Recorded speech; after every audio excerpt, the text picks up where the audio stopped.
With everything that's going on in the world and in the news right now, a lot of people feel helpless. A lot of people feel like the world is coming to an end and they feel like there's nothing that they could do to stop it. I'm here to take some of that stress off of y'all by letting you know that it is not your responsibility to save the world. And even if you could, the world herself, the earth, is like a promiscuous woman. She don't want to be saved.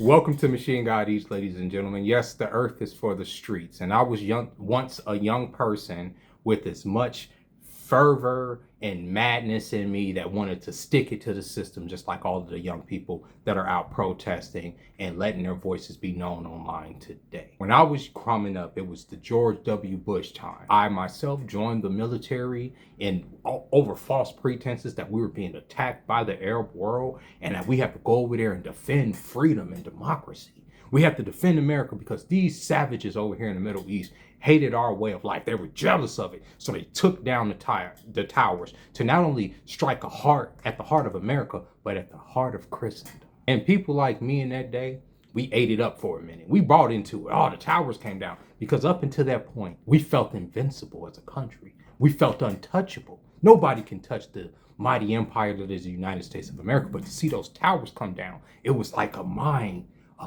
It messed with our mind, right? So a person like me that had never had any conceived notion about joining the military went and signed up immediately, got a recruiter, shipped out, right? Went to basic training and all that, and realized they're not sending me over there to fight for freedom. They're not sending me over there to save the world. They're sending me over there under some other shit that I have no understanding about at the time. When they say, you're going to Iraq, you're not going to Afghanistan, you're going to Iraq. You guys are training because everybody's going to be a Rifleman. You're going to go to Iraq. Iraq. What was Iraq? Iraq was a catastrophe for the United States because the media was feeding us. We have to defend our country on both the left and the right in different ways. But as that war started to go on, and I became a deserter and a fugitive of the law, it started to come out that no, Saddam ain't got, what are we over here fighting Saddam for? Why are we over here in the Middle East, right? So the political discourse changed a little bit from that of, okay, it's about patriotism as to why are we fighting this war? What's the end goal, right? What is the point of sending people over there to the Middle East to fight, right? What's the point of all this? Well, for people like me, we felt betrayed. We felt deceived. We felt like, okay, if the government could lie to us about this, at the time, the NSA was on the rise. Edward Snowden had just revealed that the government was spying on everybody, that nobody was safe from the eyes of Big Brother. All this was coming out at the same time. So for me, I felt like, what the fuck? I feel betrayed by my country. You understand? I feel betrayed by America. Fuck Bush. Fuck this government. We gotta do something. These guys can't be lying to us and spending the money and da-da-da. We need somebody that's gonna come in and shake things up. And what happened? Barack Obama happened. Barack Obama came out of left field after the madness that was George W. Bush. Though the lies that came along with those two wars, Hurricane Katrina, the catastrophe, the government shit in the bed, showing that it couldn't even take care of its own citizens, especially its black citizens. I felt a lot of anger in me. But Barack Obama came. He was the hope and change that we needed. You know, all that we had to do was vote this man in, and things would get better for America. And when Barack Obama was elected president of the United States, I cried. I did. I really did. I cried because I felt like, yo, we've come so far. A black president. This country isn't racist anymore. Oh my God. Barack Obama is going to bring so much hope and change to America. Blah, blah, blah, blah, blah. This is who we want. Think about it, okay? It's 2008. It's right after a horrible 8-year run of Republican leadership. Barack Obama's like this breath of fresh air out of nowhere that's breathing life into politics. That's making us feel this shit, right? But what if this nigga come in there and do nothing? He came in there and did the status quo. He came in there and did his job. No controversies, no sleeping around on Michelle, no illegitimate kids popping up or nothing like that. He played the part very well with poise and grace. So when he was elected a second time, I cried again. Like a bitch. I cried.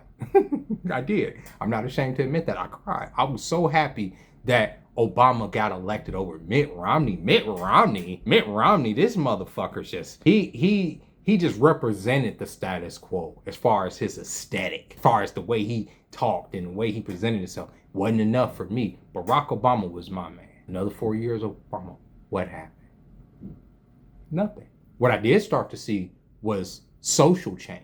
As social media grew, they started to pepper in these isms and these faux pas that we can no longer that would punish us if we defy. For instance, back in my day, you used to be able to say the F word. You used to be able to call people faggots. I would say 95% of that time, I've used that word against straight people who was acting like bitches. And I don't mean just effeminate. I mean that was acting like that. But at some point, the internet told me that I could no longer say that word because that word was a pejorative towards the LGBT community. And the LGBT community rose up in Obama's second term, especially when they were given the right to marry.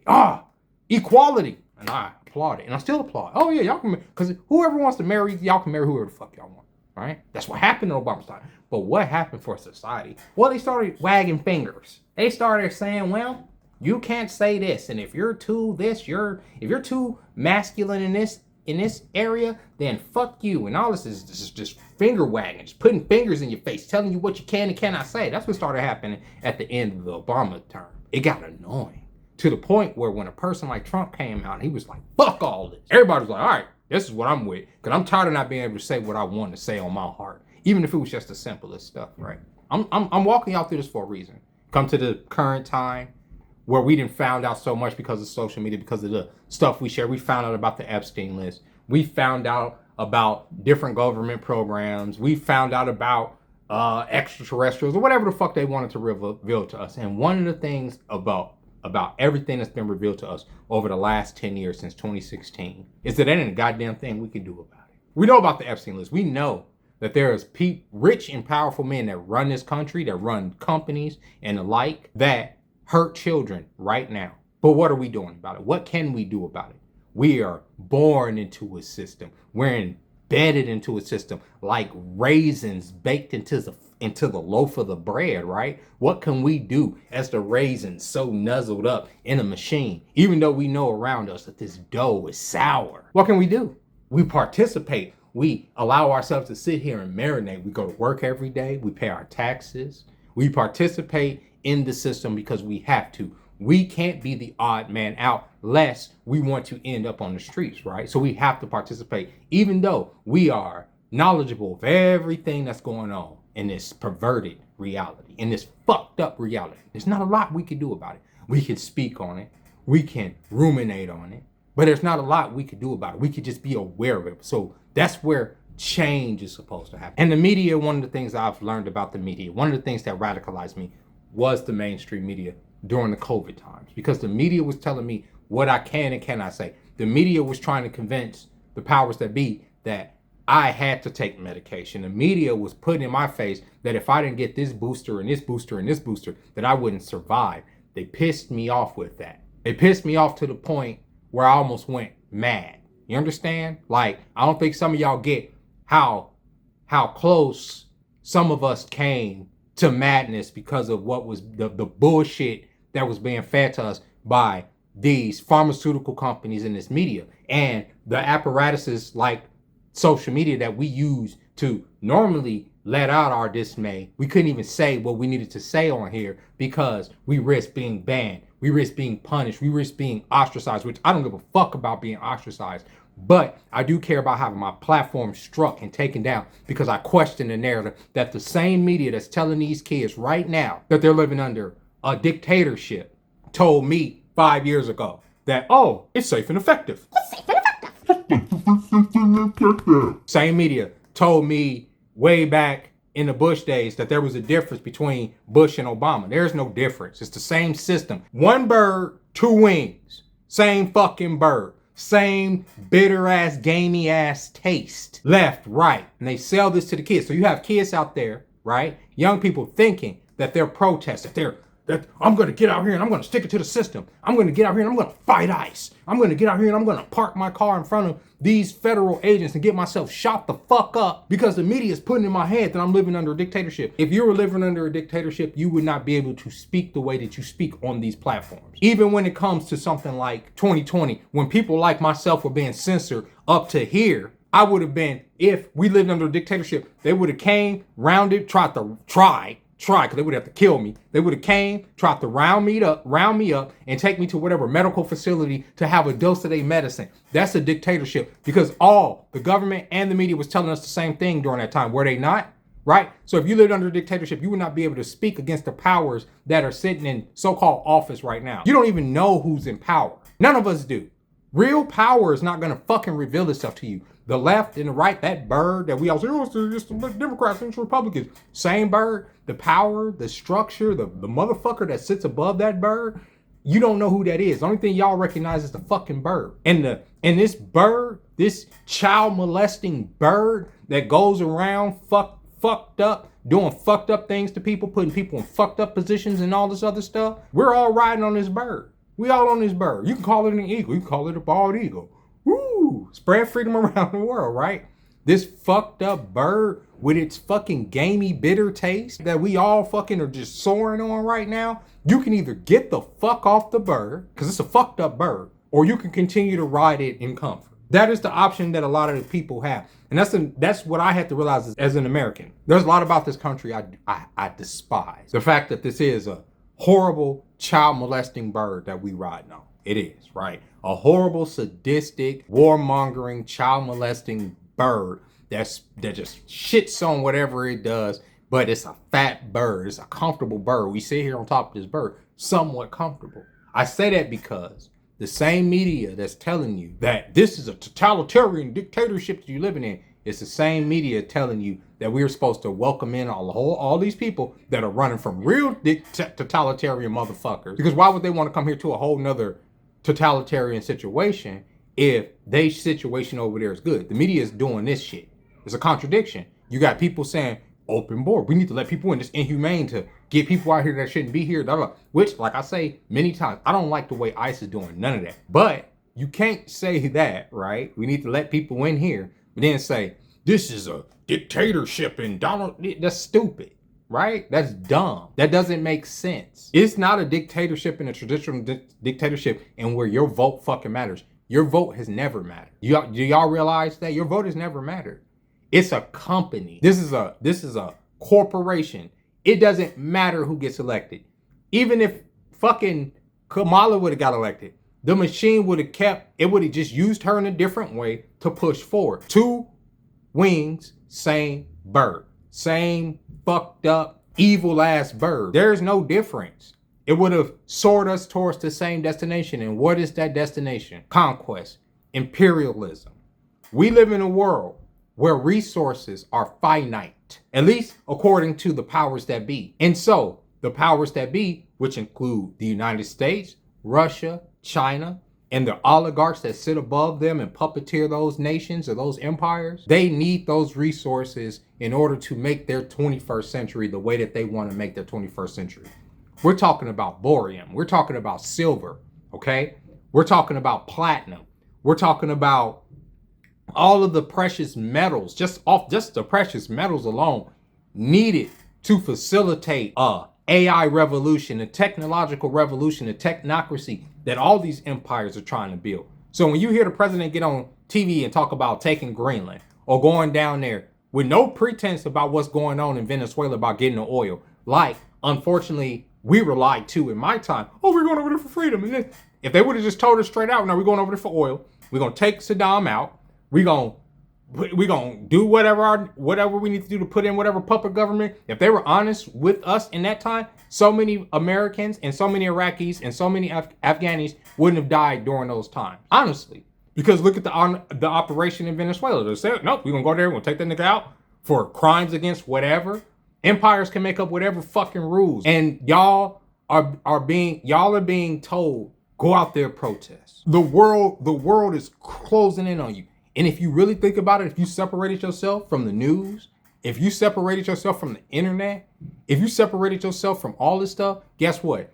None of that shit for 90% of fucking people that live here has no effect on you whatsoever. Now, who the fucking president is, not what's going on with ICE, because ICE has been here for fucking forever. They were doing this shit during Obama days. They just didn't fucking broadcast it. You understand? Like, this ain't new shit, bro. So putting y'all self out there in front of federal agents to get clapped up is dumb.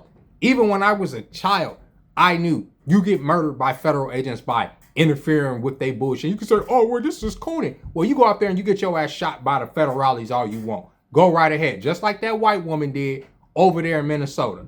You go over there and get fucked up and let the news tell you that you're fighting for freedom when you don't even have to think about it. You could just live your life. You could literally just be happy. You can literally take your money and your time and just live. That's why so many people are trying to come here already. That's why so many people fight and die to try to come here. Despite what the media tells you, it's a fucked up country and la. Well, why are so many people coming over here? Why is it a big deal that ICE is kicking them out? If it was that fucked up, it wouldn't be a big deal. Motherfuckers just be up out of here. Now, I will say this wholeheartedly. I don't agree with the way ICE operates. I don't. Pulling people over because they look a certain way, that's fucking stop and frisk if I ever heard it. Now, people say, well, they're coming for black people next. They've been doing that to black people. Stop and frisk just stopped in the early 2000s, okay? Where you could just, oh, I can look at a nigga and the nigga's a nigga, so the nigga's probably armed. Let me make contact with this nigga. No, like, but they're doing that under a different name with Hispanic people. I don't think that that's fucking cool. I have Hispanic children, as I've said many times. One of them gets stopped, right? And it's like, where are your papers? My kids don't have to produce no fucking papers.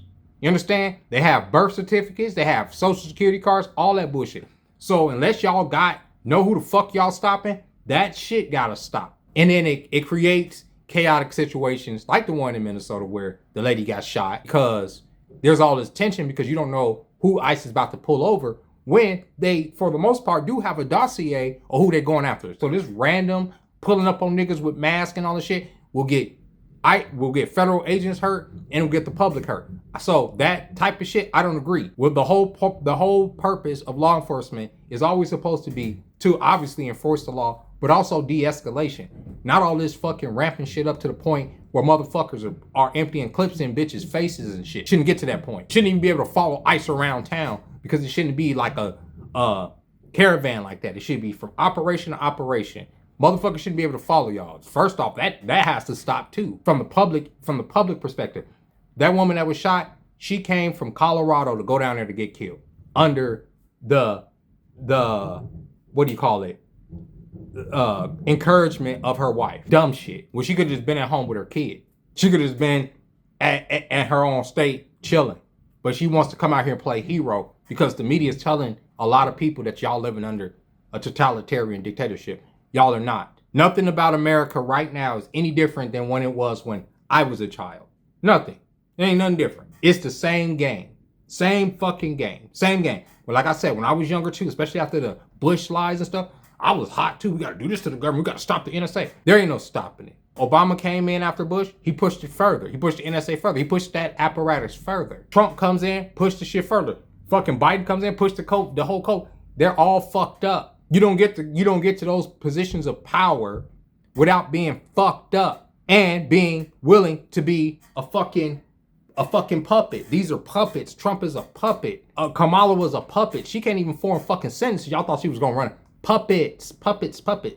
This is all a game. So just enjoy your fucking life. Enjoy your life. This video was inspired. I made a live. I tried to go live last week. I was in a very good mood. I don't know if it was Friday. And I had no intention on talking about nothing serious. I was walking and I wanted to invite the audience in with me on a walk because it was a nice night.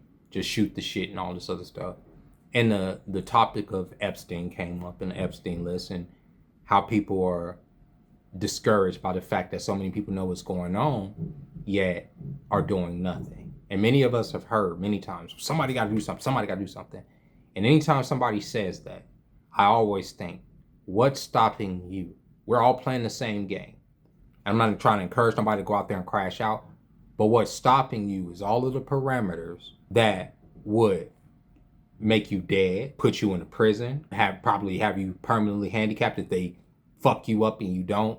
You understand? Like, die. That's the worst case scenario right there. There are scenarios that probably run through your head when you really consider going against the powers that be for real. Not just in some protest. See, anybody can make a sign and say, fuck Trump, and put on a hat. Anybody can do that. But when you really start to think about fighting power, when you really start thinking about sticking it to the machine, so to speak. I'm not saying it's impossible, but it's not easy. And it requires cooperation. It requires brilliance, right? And most people are not born with that level of brilliance, that level of foresight, and tactical ability to fight a machine so technologically advanced. When the soldiers from the Delta Force unit went into Venezuela to get Maduro, it has been reported that they came in only 8 helicopters. First, drones surrounded the military base, Maduro's military base, and the soldiers' positions, drones from everywhere. When the soldiers came, they deployed a weapon that they said was like a sonic weapon or something, like that made a pulse. The pulse made them bleed from their ears and from their nose and shit and throw up blood. And it made them incapacitated. People didn't want to get up from the fucking ground. It fucked up their nervous system, at least temporarily. They said that the soldiers, which didn't number more than 20, came in. They killed hundreds of Venezuelan soldiers, and it was only 20 of them. They got their target, they got out of there, and they dipped. That is what you're up against. And so, when people say, well, why ain't nobody doing nothing? Whether or not the soldiers represent America, and they represent American interests, and they keep that bird in the air that we all sit so comfortably on, okay? But if you want to take that bird out of the sky, if you want to change the direction of that bird, you're gonna have to deal with that apparatus that keeps that bird afloat, right? And that apparatus right there went into a foreign country and did what they did under the cover of night with no problems. So people say somebody gotta do something. Somebody gotta do something. Do what? And I'm not saying that it's impossible, but what I'm saying is do what? If you really want to expose the Epstein list, what do you really have to do that? It ain't gonna require no online petitions or nothing like that. It's gonna require real work. Are you willing to put yourself at risk to get that done? What can you do? Or you could just live your life and you could just be happy. You could just be comfortable. You could just find yourself and something that's in yourself that makes you feel complete and not put yourself at risk of trying to fight to save a world that doesn't really want to be saved.